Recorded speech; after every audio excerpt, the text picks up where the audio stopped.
Yang pertama, mungkin secara keseluruhan, karena Laudato Si itu kan dokumen gereja. Jadi dokumen gereja itu polanya selalu sama. Yang pertama, semacam analisa sosial dengan segala macam ilmu interdisipliner yang diandaikan di situ. Lalu yang kedua, realitas dunia yang dicoba digambarkan dalam analisa itu dilihat di dalam terang iman gereja Katolik. Diberi makna. Dan yang ketiga, sesudah itu adalah kalau realitasnya seperti itu dan pandangan iman gereja Katolik seperti itu, lalu langkah apa tindakan konkret yang bisa dilaksanakan untuk menanggapi realitas sosial yang digambarkan di dalam analisa sosial itu. Intinya seperti itu. Nah, sejauh dapat saya baca, dengan bahasa saya sendiri ya, yang digambarkan di dalam analisa sosial itu adalah tanda petik luka-luka kemanusiaan. Jadi bukan hanya luka-luka bumi, tetapi luka-luka kemanusiaan. Itu bisa dibaca, dirumuskan dengan berbagai macam cara. Salah satunya misalnya kalau kita menggunakan kacamata Pancasila ya, ketuhanan yang Maha Esa, apakah itu tidak terluka sekarang ini? Dengan segala macam gejala, karena agama ketuhanan itu paling mudah dipakai untuk kepentingan tertentu, dan dipakailah isu-isu agama itu kan terluka. Kemanusiaan yang adil dan beradab, apakah sudah jadi realitas itu di dunia, dan tentu saja di Indonesia karena ini Pancasila. Apakah kemanusiaannya dihargai, keadabannya diwujudkan, keadilannya diwujudkan? Kan masih jauh dari kenyataan. Persatuan Indonesia, kalau pakai itu ya, lalu dengan kerakyatan yang dipimpin oleh kebijaksanaan, apakah yang memimpin kita itu sungguh kebijaksanaan atau apa? Apalagi kalau yang kelima yang dibaca, keadilan sosial bagi seluruh rakyat Indonesia. Kan semuanya pakai tanda tanya besar ya. Antara cita-cita yang dirumuskan di dalam Pancasila dan pembukaan Undang-Undang Dasar Republik Indonesia itu kan jauh. Itu kalau kita baca dengan Pancasila. Kalau saya coba baca dengan ajaran sosial gereja, kan juga ada 5 prinsip utama. Yang pertama, martabat manusia. Apakah sungguh martabat manusia itu tidak sedang terluka sekarang ini? Ambil saja contoh, dulu tidak ada istilah populer TPPO. Sekarang ada tindak pidana perdagangan orang. Ini kan istilah-istilah baru yang muncul ya. Lalu yang prinsip yang kedua, kalau kita sungguh menghormati martabat manusia, maka kebaikan bersama ini harus diperjuangkan. Nah, apakah betul keadilan, kebaikan bersama ini menjadi concern dari katakanlah para pemimpin dunia atau para pemimpin negara kita? Saya bertanya saja, jawabannya ada di televisi, ada di koran, setiap hari dibicarakan itu. Termasuk di warung-warung kecil, warung bakmi dan sebagainya itu. Mereka bicara tentang itu. Prinsip yang ketiga, solidaritas. Apa betul yang namanya solidaritas itu menjadi perhatian utama dari para pemimpin negara di dunia dan di negara kita? Saya hanya bertanya, jawabannya mungkin bisa dicari dengan berbagai macam cara. Yang keempat, maaf, kan ketika martabat manusia mau sungguh diwujudkan, Maka kebaikan bersama itu menjadi tanggung jawab utama siapapun dia termasuk, dan terutama adalah pejabat-pejabat negara. Itu tanggung jawab utamanya kan memastikan bahwa kesejahteraan bersama itu menjadi kenyataan. Nah, supaya kesejahteraan bersama itu diwujud nyatakan, diperlukan solidaritas. Tanpa solidaritas tidak mungkin kebaikan bersama itu diwujudkan.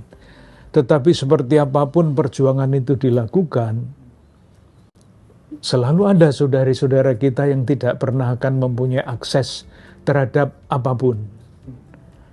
Maka prinsip yang keempat dari keadilan dari ajaran sosial gereja adalah memberi perhatian lebih kepada saudari-saudara kita yang miskin, lemah, tidak mempunyai akses apapun. Betulkah saudara-saudara kita itu menjadi perhatian utama atau apa? Yang terakhir itu baru lingkungan hidup. Hanya salah satu dari kelima prinsip-prinsip ajaran sosial gereja itu. Dan semuanya itu saling berkaitan. Maka Paus Fransiskus yang istimewa di dalam Laudato Si itu menurut saya menggunakan istilah ekologi integral. Nah, itu kata kuncinya ada di situ. Kalau kita hanya bicara tentang ekologi bumi ini, lalu pincang. Karena bumi ini di apapun kalau martabat manusianya tidak dihargai, tidak akan pernah terjadi yang seperti kita harapkan, bumi menjadi rumah kita bersama. Tidak akan pernah terjadi itu.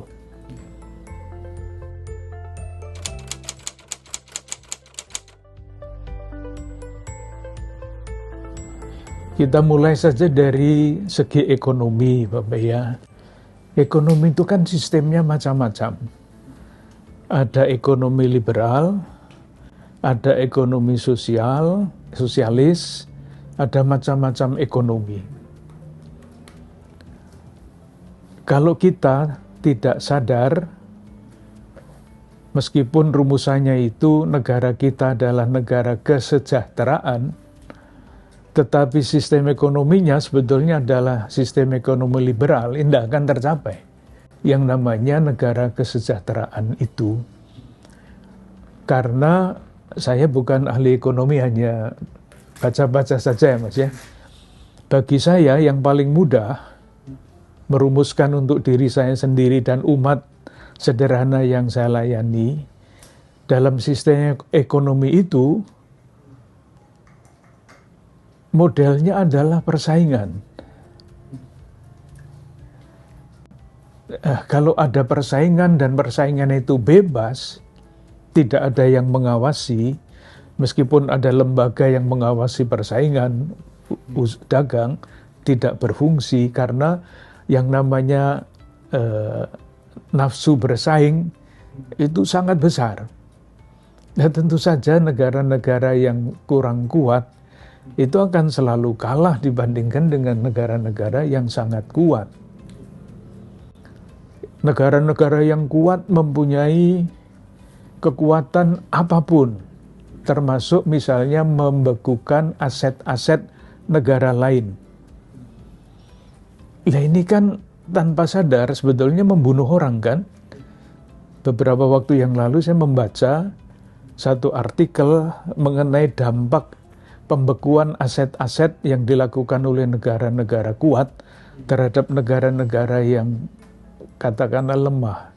Selama sekian tahun yang mati karena, mati loh ya, bukan hanya sakit, yang mati itu belum tentu juga. Saya harus memverifikasi penelitian itu, tetapi menurut penelitian itu, sekian tahun aset negara-negara miskin dibekukan, itu akibatnya 32 juta orang mati. Karena aset dibekukan, kemampuan untuk membangun ekonomi tidak ada, kemampuan untuk mengembangkan pelayanan kesehatan kurang, itu dalam skala besar. Nah, dalam skala kecil kan sama saja Mas ya. Kalau lebih mudah, kalau misalnya Persatuan Sepak Bola PSG katakanlah yang kemarin jadi juara champion meskipun ada masalah itu kalau dibandingkan dengan kalau diadu dengan Persatuan Sepak Bola Kecamatan kan pasti kalah yang ini.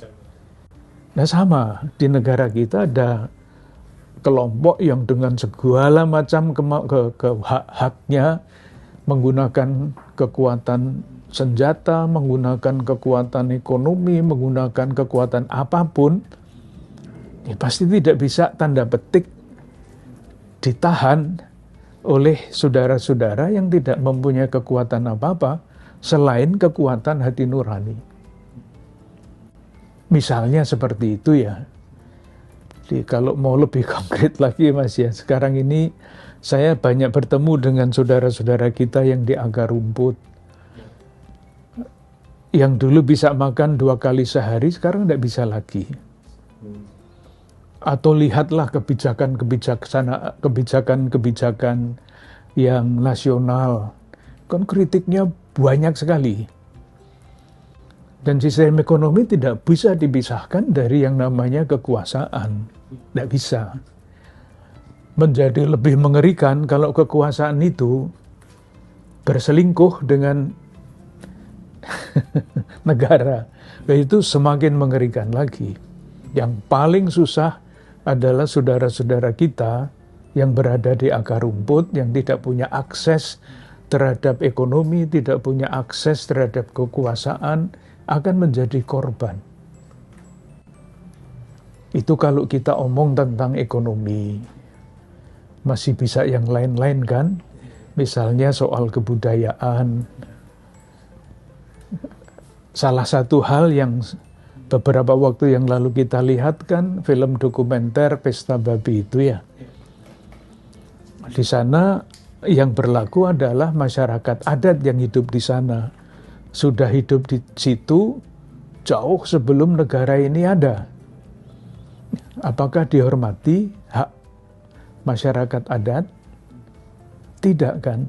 Ini menyangkut budaya yang kesenjangannya sangat jauh.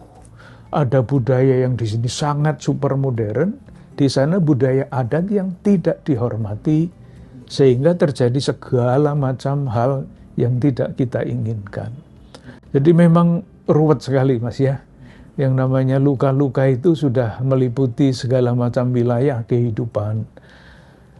Tidak akan mudah diatasi, khususnya kalau Indonesia yang seluas ini. Tapi mestinya menurut saya, apa yang tertulis di dalam konstitusi itu menjadi pedoman. Bukan rencananya dibuat, konstitusinya diubah.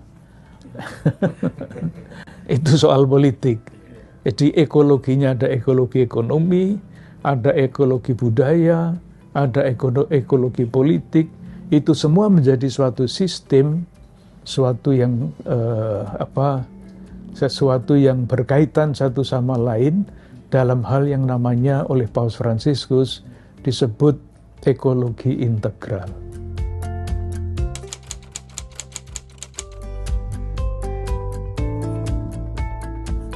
5 tahun terakhir ini kan sengaja Keuskupan Agung Jakarta mengajak umat untuk mendalami ajaran sosial gereja dengan 5 prinsip tadi.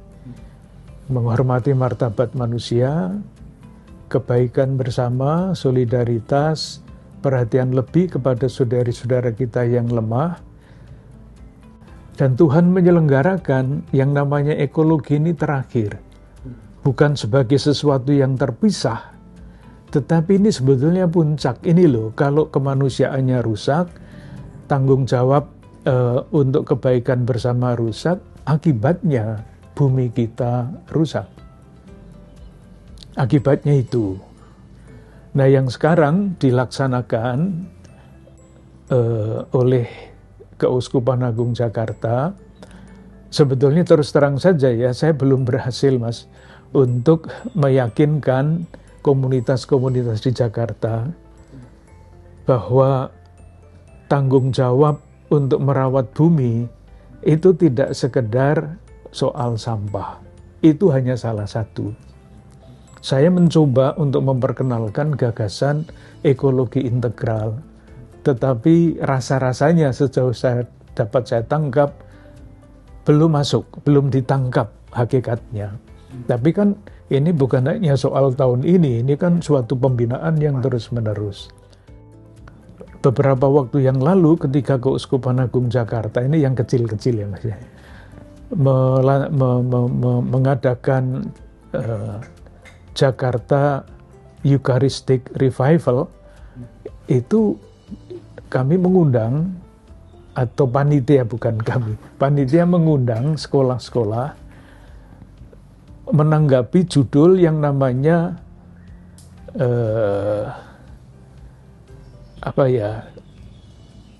ecological challenge kalau tidak salah. Jadi anak-anak itu satu tim menceritakan apa yang mereka lakukan di dalam sekolah mereka masing-masing untuk menanggapi krisis ekologi bumi ini. Jadi rusaknya bumi. Ada satu yang menarik, jadi sekolah, saya lupa sekolah mana ya, tapi dia membuat penelitian. Di kampus sekolah mereka itu, setiap bulan berapa banyak kertas yang dibuang, sampah kertas. Mereka membuat penelitian itu, lalu mengambil keputusan bagaimana sampah kertas yang dibuang menjadi sampah ini mereka upayakan untuk menjadi sesuatu yang berguna, ekologi yang berputar itu ya, itu satu ya, circular ya, itu salah satu. Mereka tunjukkan di situ. Lalu yang saya ingat itu di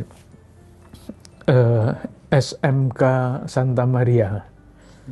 Mereka melihat ada banyak siswa yang membawa makanan. Mereka tidak dapat MBG ya, mereka bawa sendiri. Tetapi mereka juga mengamati tidak semua makanan yang dibawa sebagai bekal oleh teman-teman mereka itu dimakan. Satu. Mereka juga mengamati ini anak-anak ini ada yang dari TK sampai SMA, SMK. Tidak semua muridnya itu dari keluarga yang mampu. Jadi bayangan mereka, ini pasti di rumah saudara-saudara teman-teman saya yang mampu ini, banyak mainan yang sudah kadaluarsa. Artinya karena anaknya sudah SMA, masa mainannya untuk anak-anak SD. Dan mereka mengumumkan sosialisasi di sekolah itu, yang punya mainan apapun yang tidak berguna silahkan bawa ke sini. Lalu apalagi macam-macam pokoknya ya, ada 3 macam yang saya ingat. Jadi mereka mengumpulkan, sekelompok anak itu mengumpulkan barang-barang itu, yang makanan jadikan satu, mainan jadikan satu, apalagi jadikan satu. Diumumkan siapapun yang membutuhkan silahkan ambil. Jadi mencegah pembuangan sampah, termasuk sampah makanan yang mengerikan kalau dihitung jumlahnya. Di hal-hal seperti itu banyak. Di paroki-paroki itu ada yang namanya seksi lingkungan hidup. Kreativitas mereka terbatas. Jadi biasanya yang saya lihat itu pengumpulan sampah jelantah, bekerja sama dengan yang lain-lain yang akan diambil, dan mereka yang setor itu dapat dana, sejumlah dana karena sudah setor minyak jelantah itu. Kalau mau lihat salah satu yang integral ya, nanti kalau ada kesempatan silahkan pergi ke Paroki Pamulang. Itu ada yang namanya Megantara. Simbolnya itu apa Mas? Petruk kantong bolong. Jadi ada patung Petruk di sana. Petruk tahu ya? Petruk wayang itu. Punya saku, sakunya bolong. Itu simbolik bahwa kita tidak boleh menyimpan, menumpuk apa yang kita punya, mestinya bolong, dibagikan. Kerjasamanya misalnya di sana itu integral. Menurut saya bukan hanya soal sampah ya. Dan mereka melihat di sana banyak sekali saudara-saudara kita yang membutuhkan bantuan makan siang misalnya, setiap hari Rabu, tidak menyelesaikan masalah tentu saja ya, tapi sebagai suara hati. Setiap hari Rabu mereka menyediakan makanan siang sekitar 200 bungkus, selalu habis. Siapapun boleh datang, boleh. Mereka punya air, sumber air yang sangat bagus, artinya sehat. Beli air kan mahal, lama-kelamaan. Mereka kerjasama dengan CSR suatu perusahaan, saya lupa namanya apa. Jadi air dari sumur itu diolah di situ.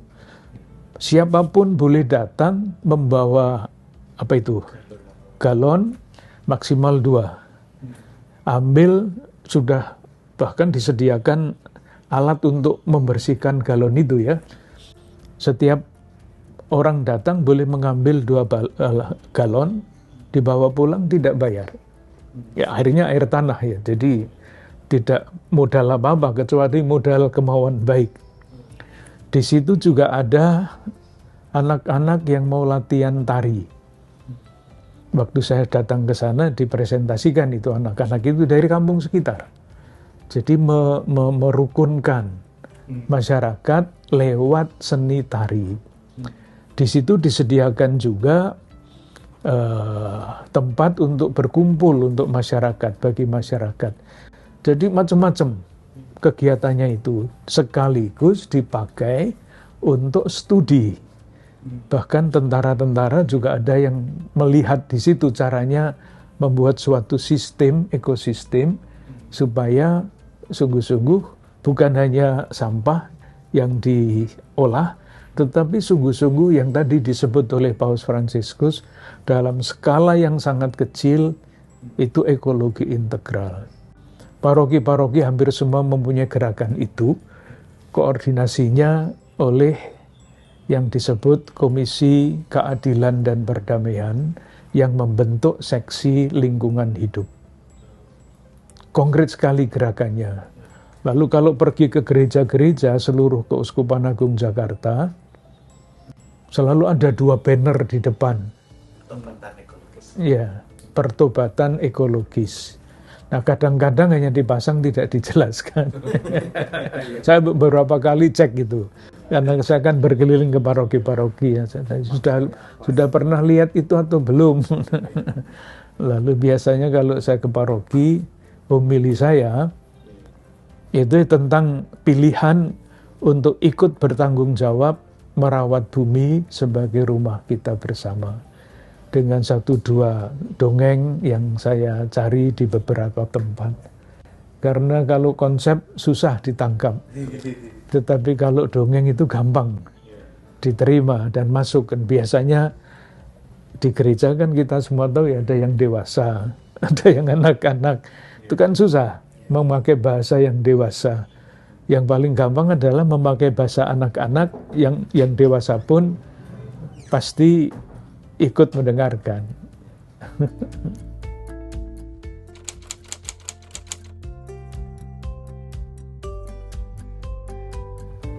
Kalau kita membaca realitas dengan salah satu teori,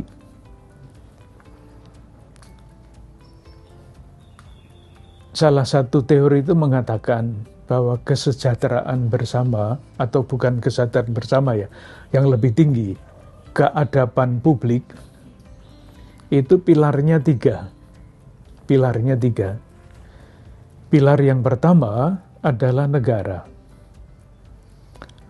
Negara itu yang paling bertanggung jawab untuk memastikan bahwa yang namanya kesejahteraan bersama itu terwujud bagi seluruh warga negaranya. Itu tanggung jawab utama dari negara. Maka negara mempunyai hak untuk membuat aturan hukum, bahkan menggunakan kekerasan juga boleh terukur. Ada senjatanya. Untuk apa itu? Bukan untuk menakut-nakuti orang tentu saja ya, atau menteror orang, tetapi untuk memastikan bahkan dengan itu tadi, dengan kekerasan kalau perlu, kesejahteraan umum itu, kesejahteraan bersama itu terwujud. Itu pilar pertama. Pilar kedua adalah bisnis. Bisnis itu prinsip etiknya, moralnya adalah dijalankan dengan fairness. Fairness, jadi bukan sekedar cari untung sebesar-besarnya, tapi fairness, tidak menipu dan tidak segala macam ya. Dan yang ketiga, itu adalah masyarakat warga yang tidak punya masuk di dalam kekuasaan, yang tidak di dalam bisnis, tetapi masyarakat warga biasa. Ini prinsip etisnya, landasan moralnya, perilakunya adalah saling percaya.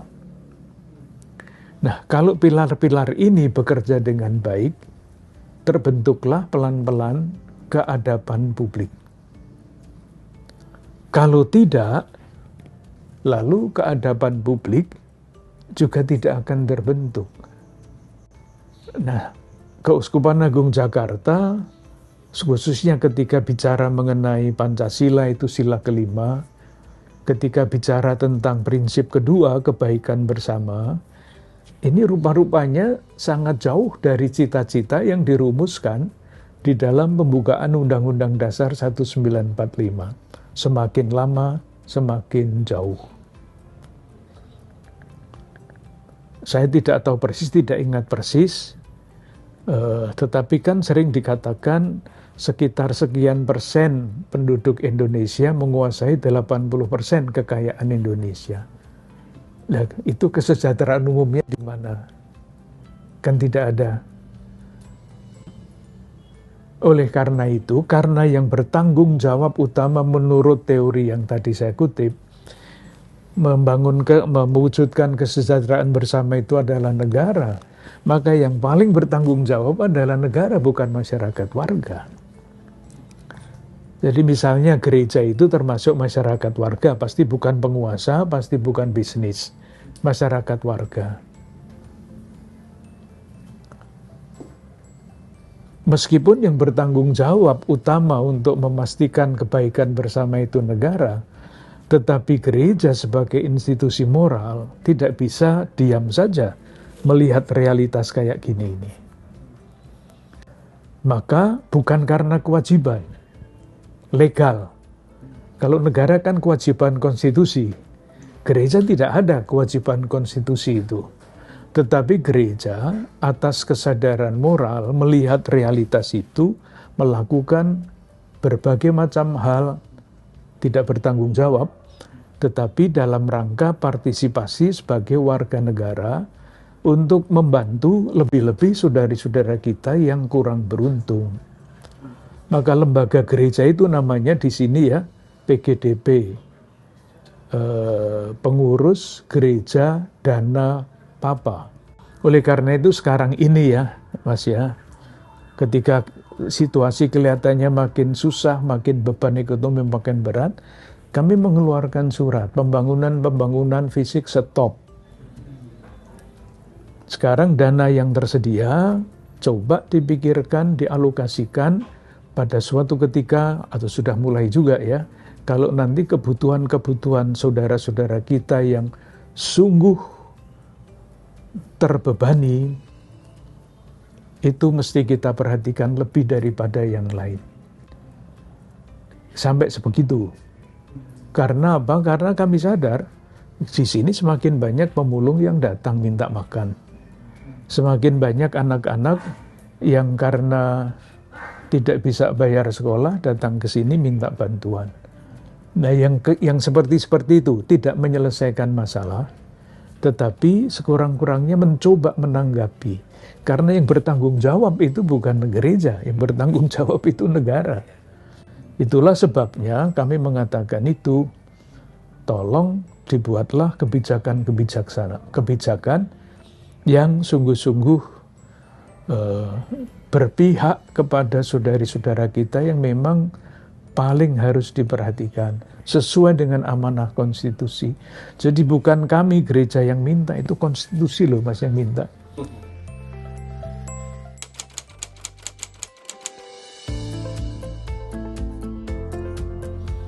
Nah, itu misalnya kerusakan lingkungan hidup konkret ya. Itu kan akibat, bukan rusak sendiri kan bumi ini. Siapa yang merusak? Lah itu, saya tidak mengatakan apa-apa ya. Tapi itu kan sebetulnya amit-amit ya. Itu kan keserakahan.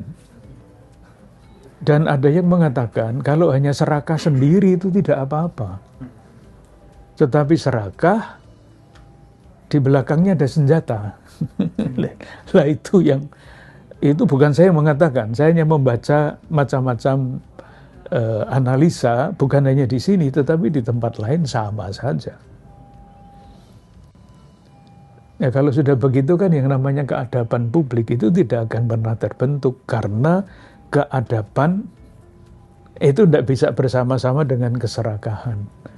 Keserakahan itu temannya adalah kebiadaban, bukan keadaban publik.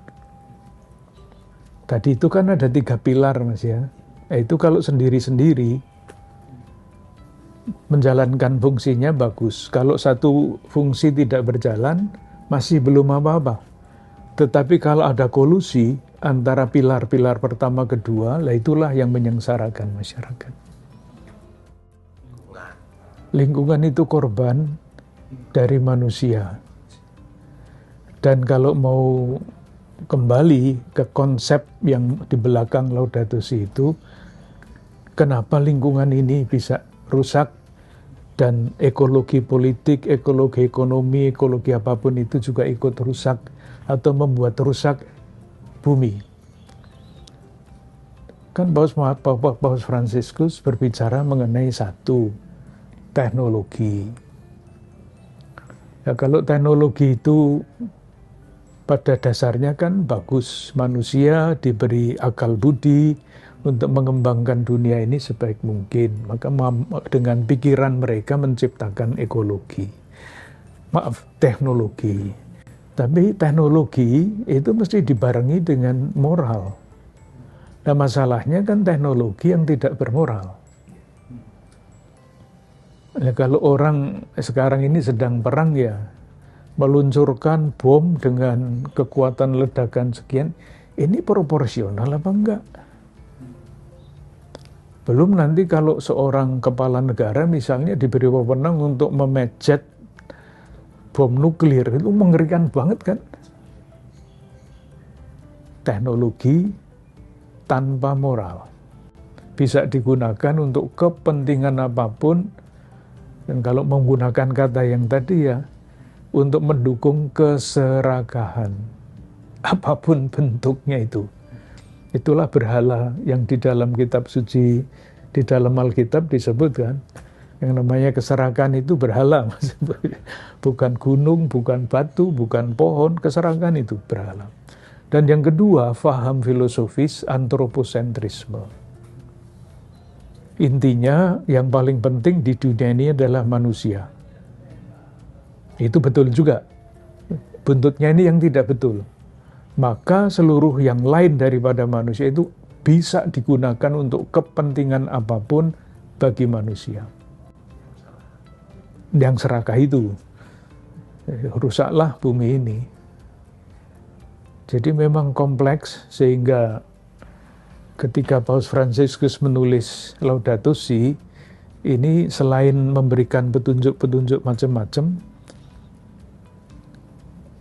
rupa-rupanya ya, saya tidak berani mengatakan karena tidak ada penelitian. Dokumen ini dibaca banyak orang, karena semakin sadar bahwa bumi kita memang rusak. Kita sehari-hari merasakan itu. Polusi, air, udara, darat, tanah tidak bisa ditanami lagi, dan sebagainya. Kita semua merasakan itu. Dan dokumen itu disusul 5 tahun kemudian, kan Laudato Si tahun 2015 ya. Tahun 2020, Paus Fransiskus menulis Fratelli Tutti. Itu kan konsep moral bagus ya. Tapi manusia kan tidak semua orang itu saudara. Itu semua orang adalah saingan gitu kan. Jadi secara moral, pandangan-pandangan seperti ini secara moral dasar memang seharusnya begitu. realitasnya sungguh masih sangat jauh dari realitas itu.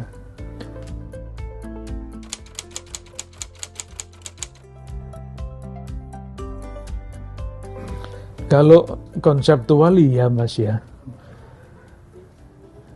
Tapi coba kita perhatikan ya, kongres-kongres, pertemuan-pertemuan internasional kan sudah sering bicara tentang ekologi itu. Apa yang terjadi di sana? Tawar-menawar. Negara-negara kaya, negara-negara kuat, tidak mau mengorbankan sedikit pun dari kebiasaan hidup mereka yang mewah itu demi negara-negara yang kurang beruntung. Tidak mau. Itu watak lagi. Bukan fratelli tutti, tetapi negaraku, aku negaraku. Pikirannya gitu. Alasan-alasan perang dan sebagainya, konflik kan itu sebetulnya. Apa sih yang dicari dengan perang itu? Keuntungan. Yang menjadi korban siapa? Negara-negara lemah, negara-negara sederhana. Konsepnya iya, tetapi realitasnya sungguh sangat susah. Nah sekarang tetapinya Mas ya, sebagai murid-murid Yesus, kita kan tidak boleh ya putus asa melihat realitas itu. Itulah sebabnya Paus Fransiskus menyatakan tahun 2025 itu sebagai tahun peziarah pengharapan. Saya selalu mengatakan optimisme itu tidak sama dengan harapan. Optimisme itu gambarannya begini. Nanti tahun 2030, kalau pemerintahnya begini, semua masalah akan diselesaikan. Optimis, karena hebat-hebat gitu ya. Kalau ternyata itu tidak terjadi, optimismenya runtuh. Runtuh. Oh, ternyata sama saja. Atau lebih buruk. Harapan itu berbeda. Harapan itu landasannya dalam paham gereja Katolik adalah iman. Iman tentu saja dasarnya sabda Tuhan. Misalnya ringkasannya, Allah yang telah memulai karya yang baik akan menyempurnakannya juga. Sekarang ini belum sempurna, masih sangat jauh dari sempurna. Allah tetap bekerja, tidak sedang diam saja. Bekerjanya lewat siapa? Ya lewat kita-kita ini. Itulah sebabnya gerakan-gerakan kecil, meskipun tidak akan menyelesaikan masalah, tetapi itulah tanda-tanda pengharapan. Kecil-kecil.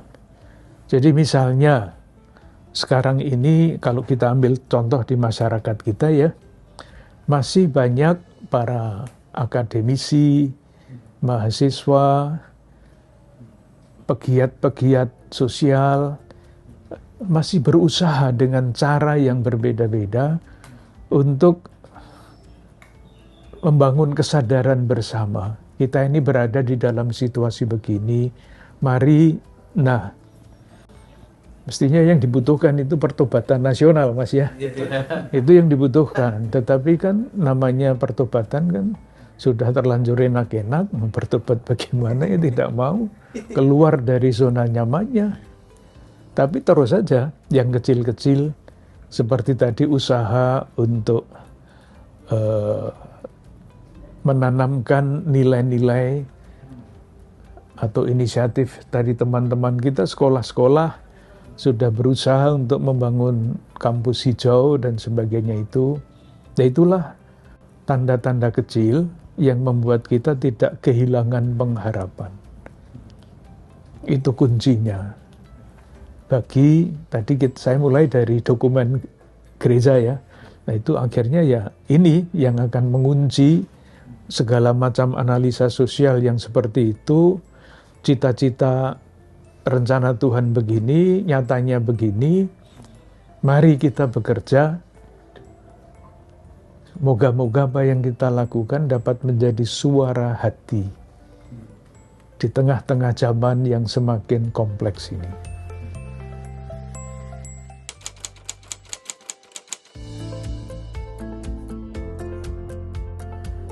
Ada dua hal yang menurut saya sangat mencolok dalam diri Paus Leo ya. Yang pertama, beliau bicara tentang damai. Dan itu pasti berkaitan dengan perang, konflik. Nah, salah satu bentuk dari keserakan adalah perang, atau konflik itu. Yang kuat ingin menguasai yang lemah. Itu pasti berlawanan dengan yang dibicarakan di dalam Fratelli Tutti oleh Paus Fransiskus. Dan dampaknya bagi bumi yang harus kita rawat itu sangat besar. Itu berapa racun itu yang disebarkan lewat senjata-senjata itu. Jadi kalau Paus Leo ke-14 mulai dengan semoga damai meliputi seluruh dunia, itu cakupannya luas, bukan main. Itu yang ekologi integral itu harus bertambah bagus ya. Kalau itu bertambah jelek, tidak ada damai. Itu yang pertama. Yang kedua, yang baru saja keluar ini, ya tentang AI itu kan realitas yang konkret sekali ya. Itu kan merusak ekologi komunikasi juga, ekologi kebersamaan yang juga rusak oleh AI itu. Iya, jadi melanjutkan. Ya, dan tepat waktu. Beliau bicara tentang damai ketika dunia mulai perang, mulai tumbuh perang-perang besar itu. Iya, beliau mengeluarkan dokumen tentang intelek apa namanya? Artificial intelligence itu ketika dunia semakin kacau menggunakan AI untuk kepentingan membunuh orang lain, itu kan mengerikan sekali. Merusak segala macam keadaban menurut saya ya. Tepat yang beliau bicarakan sudah langsung jelas bagi pesannya bagi dunia. Iya.